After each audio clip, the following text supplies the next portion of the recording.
From here, what's really cool about Content Remix is you can then, from these pieces of repurposed content, you can then repurpose those pieces of content. So with the blog post that I had written based on the webinar, I had it then generate 4 more pieces that I'm going to use on social. So the first one I'm using is a social post that you could, if I wanted to create, one of those long form LinkedIn blog posts. That's what I had that's what I had it write this for. Next, I had it write some social posts. So based on that blog post, I'd like the social post broken out as well, so it could promote that blog post that I wrote. Next, you got to have a tweet thread in here. So inside here, I had it write some social content that we're going to post to Twitter, and within each tweet, it's going to talk about one of the updates that came out from the previous month.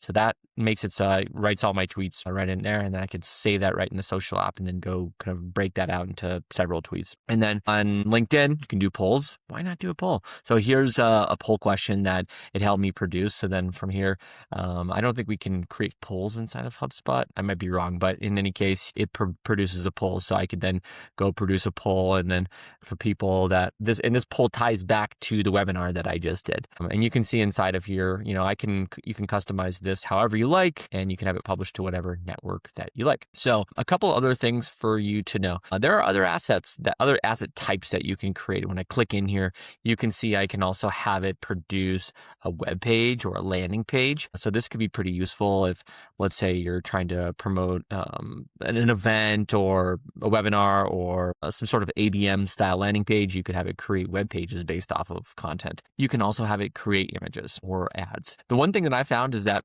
there's not a lot of fine tuning that you can do with some of the visuals within here. It gives you some basics around the types of images that you can use, whether those are realistic or they're drawings or something like that. I haven't got a lot of luck with some of the images inside here. When we look inside the email, some of the emails themselves, we can see some of the images like they just, they're definitely, they look like AI, and there's not really an easy way that I could go in and change the copy within an image like you could on a Canva or something like that. So I've just not tried to create a lot of image heavy repurposed content because I don't find like I get the best output from that. But that's really everything that's within inside of here.